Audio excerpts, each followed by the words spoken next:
Hello, ladies and gentlemen. Welcome to another Alter Confusion Hangout. I, of course, am your host, Charlie, and I'm joined once again by the prolific comer himself, Zelios. There we go.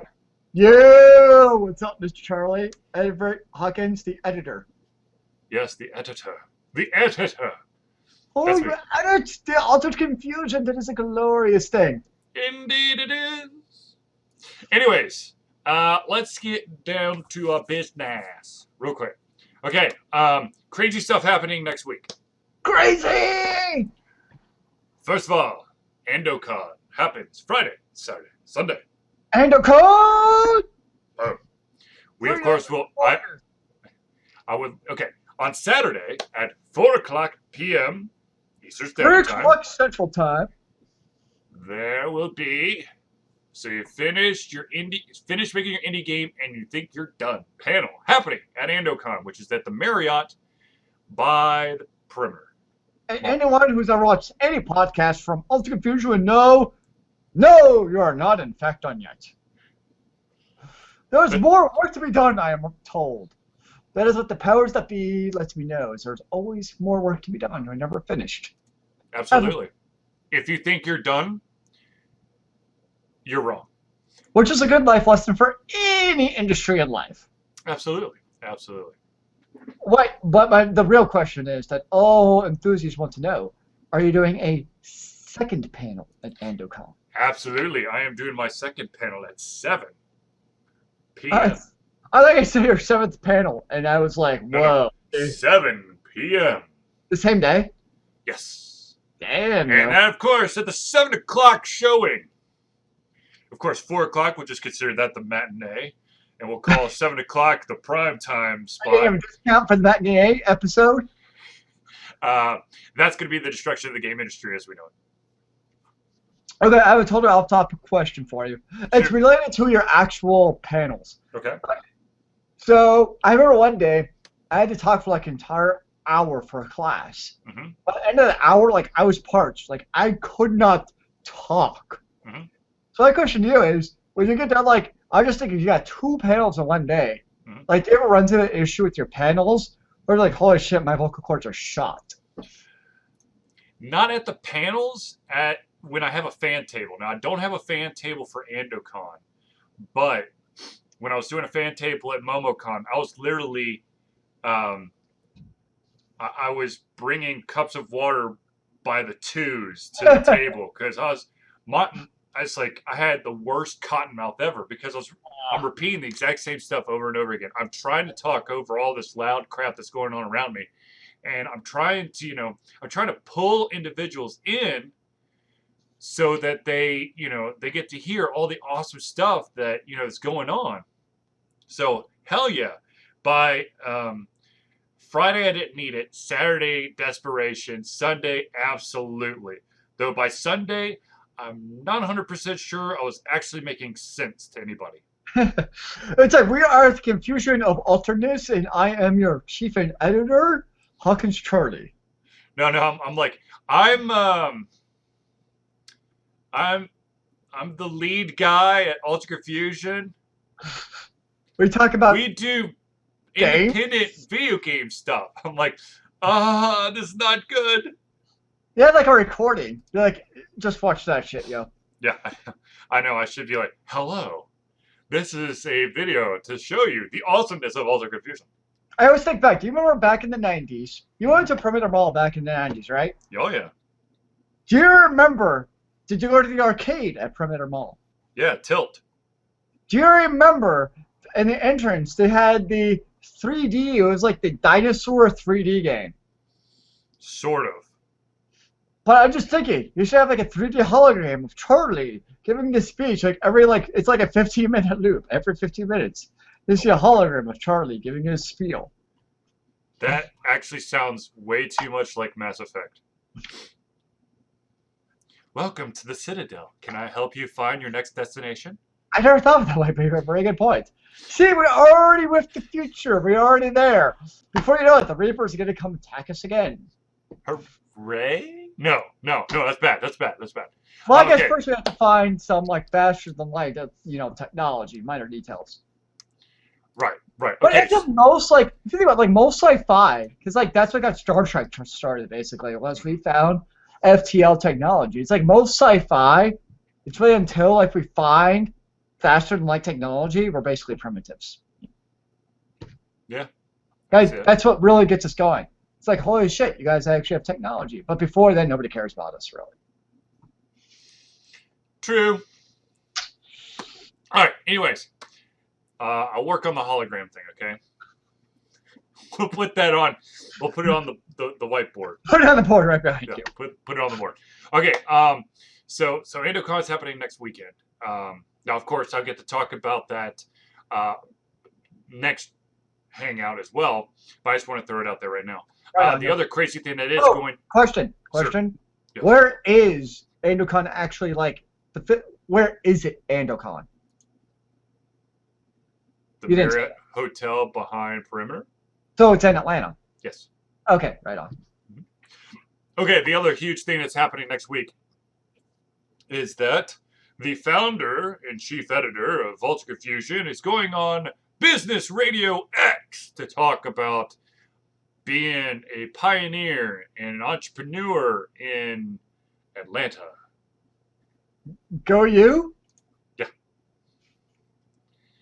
I have many cynical things to say on my mind, but nothing nice. So I will keep my mouth shut. Look, I am a subject matter expert. That's all I am. I am not a successful businessman. I'll tell you this right now. I am not a successful businessman. But gosh darn it, I have... No, I'm not going to go the Martin Luther King route. I'm not going to go, I have a dream. No. Look, yes, have I screwed up? Like a bajillion and 17 times. Yes. But the thing is, I've kept going. And now, holy crap, we are actually doing something, in my opinion, that's actually starting to make a dent. And that is, we're focused, or at least I'm focusing on independently developed games. And there are amazing games out there, so many that you have never even heard about. Now, of course, the big one that's going, just crazy, of course, is Elysian Shadows, which is coming out for like the Ouya and PC and Linux and Mac, and of course Dreamcast. They just got the deal done for Dreamcast, which is crazy retro. Wait, whoa, wait a second. It's like setting in. You just said Dreamcast. Yes, I did. I know we're like a family-rated group, but what the fuck, yo? The Dreamcast? Okay, so once upon a time, there was this wonderful game console called the Dreamcast from Sega. It got killed off way before its time, simply because Like 15 years ago! Sega didn't understand how to market across the seas. Okay, So they pause for a basically... second. At the time, wasn't the Dreamcast as far as consoles go? Mhm. The Dreamcast, like spec-wise, was like the Mac Daddy at the time, right? Yes. That's what I recall. Like at the time, the Dreamcast came out. It was like Dreamcast. Whoa!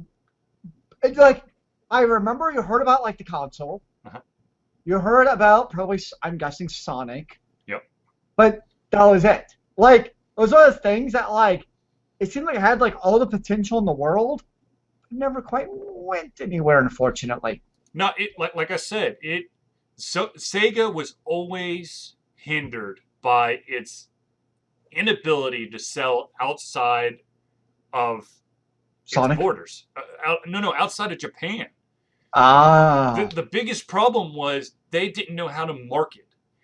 So Sega was always coming in second place with Nintendo. Now the Dreamcast had a little bit of innovation and stuff there, but the weird thing. Okay, so yes, you heard right. Elysian Shadows is coming out for the Dreamcast. Now, the thing is, what has happened with the Dreamcast is that, well, since Sega's not around, and back then, hacking your console to play burnt discs was child's play for the Dreamcast. I remember Sega being almost like they seem to be like the forefront leaders of console wars back in the day. Yeah. Yeah. I mean, which is just sad because competition is always good as Right. far as stuff goes. That's why. Yeah. So okay, so it was easy to kind of hack the Dreamcast to get you to put like a burned copy of a game on there, Okay. and also some of the copyright protection stuff that really was. They're not, it's Who it's needs DRM? It's right. overrated. So something crazy happened. There was this niche of developers who decided to continue to create games for the Dreamcast and then just sell it through online stores. Okay. Okay, just little online shops. Um, and the crazy thing is, it really took off in Brazil. And Brazil. In Brazil, With that's World Cup where a games. huge contingency of a huge mass of them are. Now, of course, there are tons of people all over the world for this, and one of the leaders of this movement is basically the company that the guys behind Elysian Shadows are signing on with, so they can actually get an official Dreamcast box, a physical disc, an instruction manual. I mean, talk about nostalgia kicking That is you in the loud. nuts. Like, at this point, it's like, might as well just put it out for the NES while you're at it. Right. No. Get a cartridge, man. Go real old school. Show them who's boss. It's a freaking DVD. Hell, yesterday at school, okay, totally off topic, I know. But we're cleaning out one of our offices yesterday because we're moving. Uh-huh. I found frickin' MS-DOS 6.22 original installed disc. Nice. I was like, yeah, I'm pulling this up. Anyways, back to you. I know that's totally off topic. Okay, so anyways, exciting news for them. Now they of course are gonna. I mean, if you look at this game, I mean, this is if you want to literally go down, like memory lane. What they're trying to do is they're trying to create something. Now, I'm going to name a bunch of games, and I know it's going to piss off a lot of people or make people very doubtful if this is actually going to happen. But what they're trying to do is they're trying to give you a Zelda-esque, a Secret of Mana-esque, a Chrono Trigger-esque RPG with updated technology. So good audio, dynamic lighting, particle effects, all that stuff, but still have that, 16-bit feel to it. I thought you were gonna throw like fucking GoldenEye in there. I was gonna be really skeptical. No, we're talking an RPG here. I know, How is I'm familiar- GoldenEye an RPG? Okay, here's why. I actually have a reason for my rationale here. If you start saying like, Zelda and Secret of Mana and Yep. Chrono Trigger, Yep. like to me, those kind of elicit like, in my mind, those don't elicit just RPG. When I think those games, I think like epitome of gaming. You know what I'm saying? Yeah. Like Okay. games that kind of defined that generation or console. So that's where I got into the whole GoldenEye thing. Okay. Especially like Chrono Trigger. Like, that's a game like kind of like defined. Okay. That's why I was thinking GoldenEye, not just randomly. I actually had to. No. Okay. So there's my. Okay. So, anyways, yeah. So we'll see what happens. They're going to do a Kickstarter in August to really try to bring this game home. You know what that really does? Okay, actually, on tangent this time. Yeah. That kind of almost reminds me in a way of. Okay, so you had Baldur's Gate, like the original old school version, right? Yep. That was, low def graphics. Yep. And then they came out with, what'd they call it on the new version? The enhanced edition. The enhanced edition of Baldur's Gate. Like, it kind of in a way reminds me of that. I know that the Elysian Studios, what's it called again? Sorry. Elysian Shadows. Elysian Shadows. I know it's a totally different game, but in that kind of terms of like updating for the new world and better graphics and that stuff kind of reminds me almost because Baldur's Gate did kind of find that RPG. Mm-hmm. I guess really beside you kind of had like Elder Scrolls, Right. and you really had Baldur's Gate. Those were kind of like the two defining RPGs of the PC era back really in the 90s is what it comes down to. Right. That's kind of what it kind of reminds me of. It's kind of an update of a modern or an old school RPG game. Right. I agree. I agree. Yeah, I could see that. Um, now, what was I going to say? Let's see here. Some other news that's happened in the world of gaming. Hi-Res Studios, of course, the studio behind Smite, Global And don't forget Agenda, about Tribes Ascend. Huh? Global Agenda, which I don't think anybody actually plays anymore, but that's okay. Hmm. I know when I tried playing about 6 months ago, it was empty. Just saying. I know. The rumor is that GA2 is coming. Just no one knows when. All right. Anyways, Hi-Res Studios has inked a deal with a company called Level Up in Latin America to bring Smite to Latin America. Question, sir. Shoot. It's a digital game, right? Yep. Could you already download it in Latin America legally? Yes, but you wouldn't. But ooh, that's a good question. I don't know. It might be. It might be region defined. Hmm, that's a good point. I don't know. I just kind of find that idea. I don't know. It's when you say bring it to Latin America, Hmm. I guess in the days of like the Dreamcast, that would make sense because you're bringing physical discs to Latin America. I'm like, Right. okay, that makes sense. But obviously, we're in the digital age now, where that kind of threshold between bringing it to this country versus this country, it's a little bit different now than it was before. Right. I think that region lock is still um, Very possible. a piece of it. And to be honest with you, I think one of the things about the, this deal would be that you would be utilizing servers that are basically there instead of having to hop all the way to North American servers or Chinese servers. Very true. So, Oh, anyways, well, congrats to Hi-Res for inking that deal.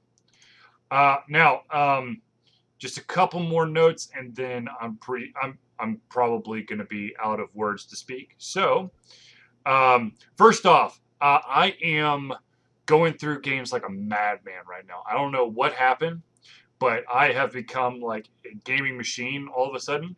Uh, you might have noticed that the last door review just went up just a little bit ago. Monochroma just went up. All of Monochroma's playthrough has been scheduled. I am currently playing a game called A Story About My Uncle. I'm almost all the way through that, so the playthrough will then be rendered and then scheduled online. And of course, as soon as I finish the game, probably after I do all the rendering, so probably sometime in the very, very near future, you're going to see a review for that as well. right on. And then, of course, after A Story About My Uncle, we will be going to Among the Sleep. It's going to be my next game. And um, I there's part of me that wants to describe these games to you, and then there's part of me that said, you know what, just look up the name, Hmm. because simply by looking up the name, it does a lot more than me trying to paint you a picture that may not be perfect to get your attention. But if you actually look at it, you Zelius or the audience or whomever, you might find something awesome. Now, of course, I have already written up a review for Monochroma and for The Last Door. Memento Mori 2, which is still the playthrough that's going on right now until Saturday. So, yeah. So, lots of stuff going on.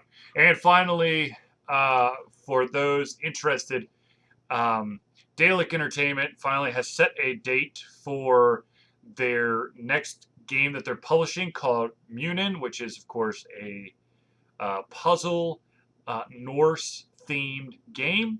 It, of course, coming to the PC, Mac, and Linux literally, I think next Tuesday, I believe is the release date. And then they're also doing the iOS and Android version, but those aren't coming out till July, I think.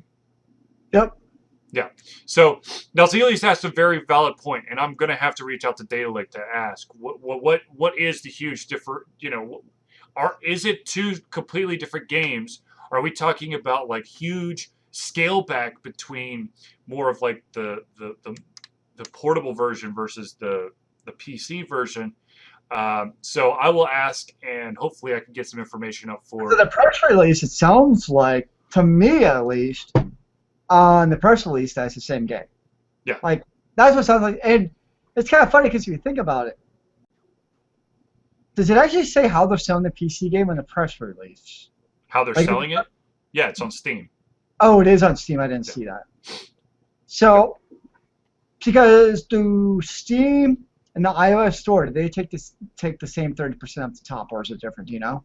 I believe it's universal. They take a 30% cut. So, without having taught today, to like give you an idea why, just kind of off the top of your head, there would be that price differentiation between basically a tablet device and my PC that I'm sitting here at. What would justify a price difference between the two systems? Assuming that they're the same game.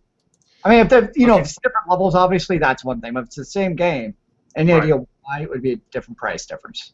I am going to say it's probably a combination of two things. They probably have to switch out some of the puzzles simply Mhm. because you're going to go to a touch-based system, and you're probably not going to have. I'm sure that for like the PC version, you're probably going to see some higher graphics, sound quality. Hell, for all I know, the the computer version will have like voiced stuff to it, Yep.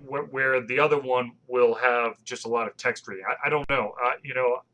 If I had to take a guess, I would say that the core of the game will be there, but I think some of there's probably going to be some puzzles switched out, and you're probably not going to get as pristine the graphics and sounds on the handhelds. Right on.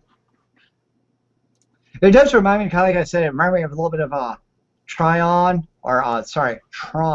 Yep. And what's the other game I mentioned that reminds me of? Braid, a little bit, and kind of that platformer style puzzle game, which are both good games to fall in the shadow of. They're not. That's a good thing because those were both great games. Speaking of puzzle platformers, I just finished Monochroma. That is a puzzle platformer game. Now, I, for the love of God, hate Braid with a freaking passion. Really? Yes. How come? I feel like so this is my problem with puzzle games. And a lot of puzzle games, it's an interesting twist between the two types of, or a couple of types of puzzle games. Some Yep. puzzle games, they give you a mechanic and then it grows.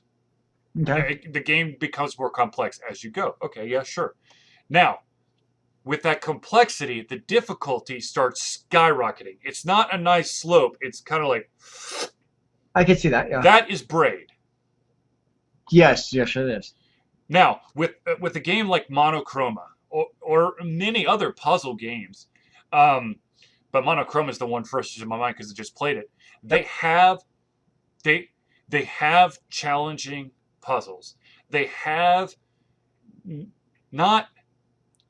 I don't want to say like your character gains a new ability, but there's a different type of puzzle you have to overcome in Mhm. Monochroma. So you have to think differently in order to beat this part of the game.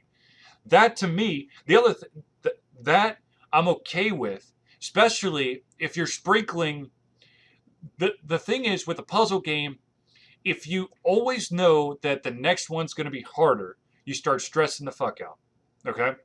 But if you, and for me, that just takes all the fun out of the game. Now with Monochroma, there could be an easy one, and then a hard one, then a medium one, then a hard one, then an easy, medium one. You don't know what the order is. So it's Okay. kind of it's kind of like a brain puzzle in itself because when you walk into a place, you're like, I wonder if there's going to be something I'm going to have to do here. And if I do, how the hell am I going to do it? Like there was one. I'm not going to give much game away, but there was this one piece where you have to move. There's like a platform that moves. You've got two switches, one that moves the platform up, and one that can go left or right.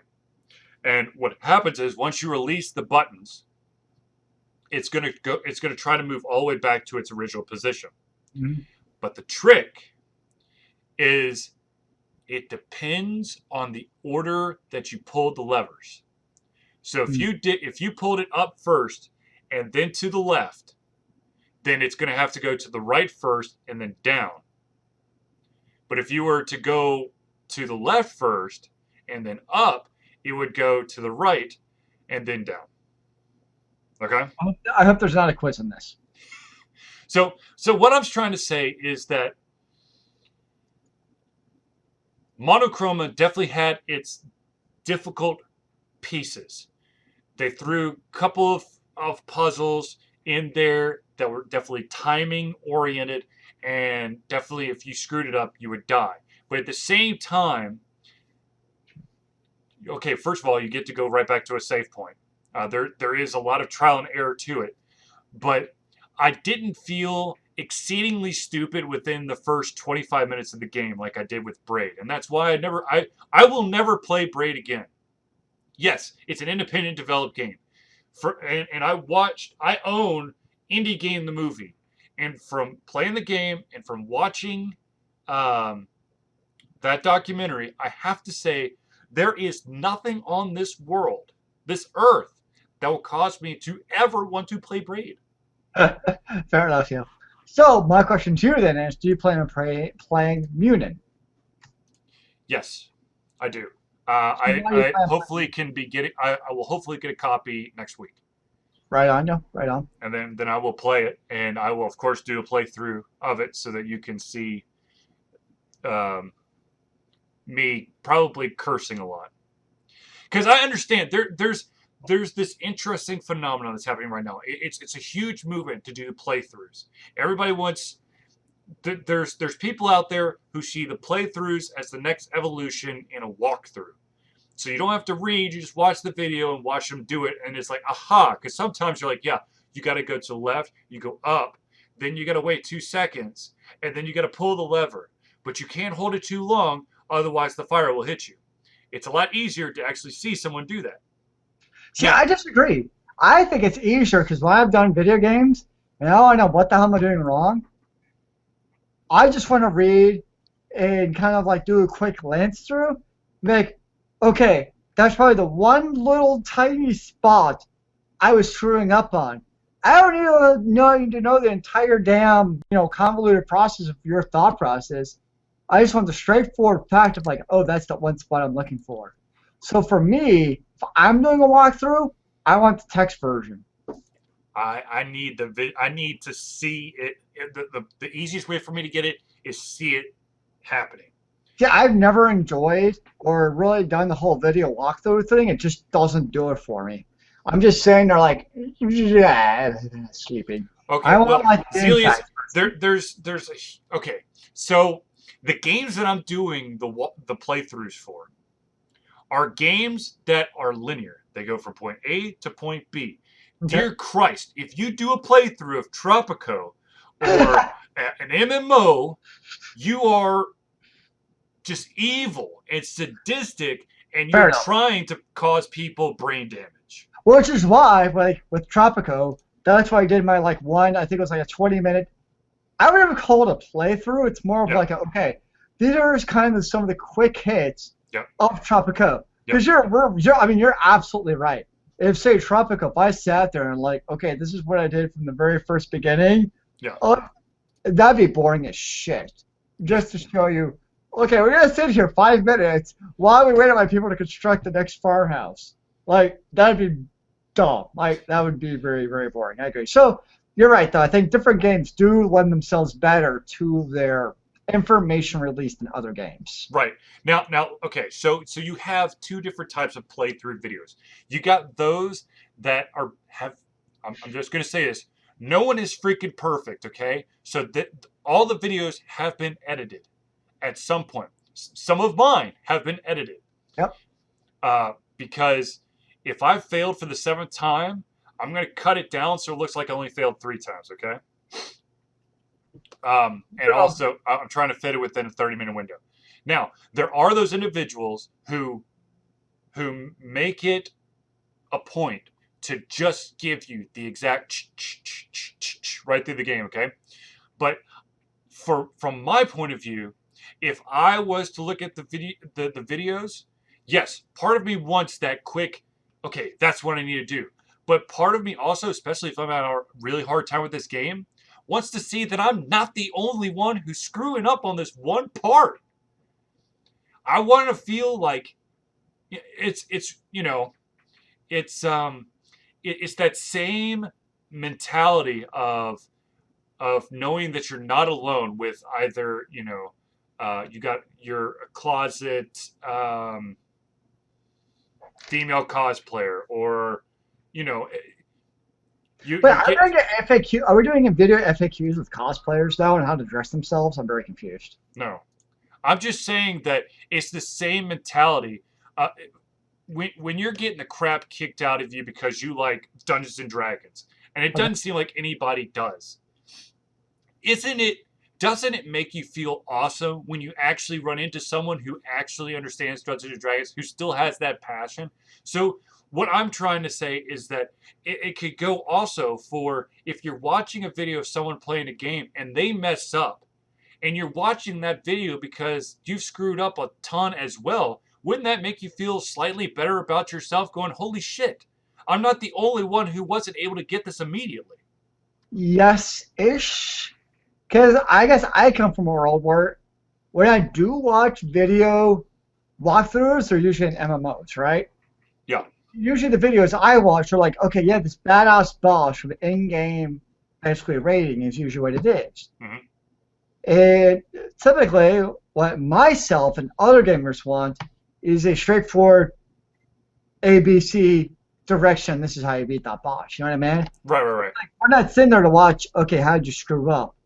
Or if there are scripts, it's usually like, I'll take part of the video. You're like, haha, that was funny. Mm-hmm. But usually for the most part, when we're watching videos, we're not watching like the actual, gameplay, like, from point A to point B of the entire, Right. being that boss. Right. We're like, okay, how do you beat mechanic A? Got it. How do you beat mechanic B? Got it. Right. So I think MMO players coming from a different way of looking at how do we watch online videos, Mm-hmm. or read game facts, whatever. So we want straightforward facts of like, okay, this is how you beat this boss. Right. We're gonna do that game through and see how does it go. Mm-hmm. Mm-hmm. But I think it definitely depends on what type of game you're playing, of how you're going to carry out those walkthroughs. Right. Absolutely. Yeah, you're right. Doing an MMO and just watching a walkthrough in an MMO would be god awful boring. Yes. Watching It would 60 have to. hours of a storyline, that's pretty old probably. The only way that I would suffer through something like that, if it was like Mystery Science Theater 3000 style, where the whole time they've got this humorous commentary going through the entire game, then yeah, maybe I'd watch it. But otherwise, if it's just like, okay, just save the princess, click, click.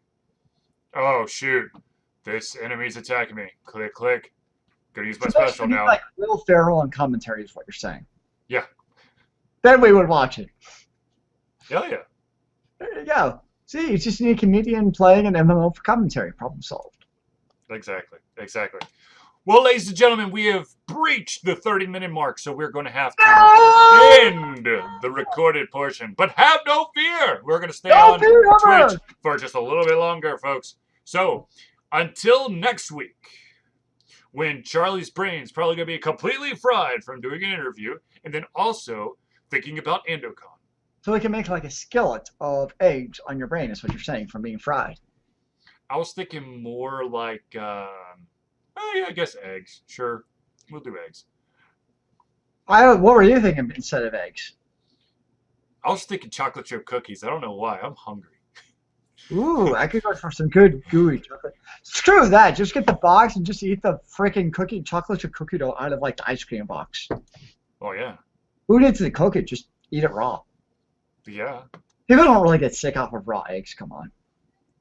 Well, it depends on how much you consume. You consume that entire tub, you're probably going to be sick. And it might not be the eggs. You probably get sick regardless of what you're eating if you eat an entire tub. All right, ladies and gentlemen, thank you for tuning into the Ultra Confusion Hangout. For myself, Charlie, and Zelius, we'll see you next week, where I'm sure we'll have such exciting news that your brain might explode. So please, be careful. Make sure you wear a helmet next week, and you might want to put some trash bags down. All right. So thank you for tuning in. We'll see you next week. Trash bags? Where'd that come from? You're on, Zelius. Okay.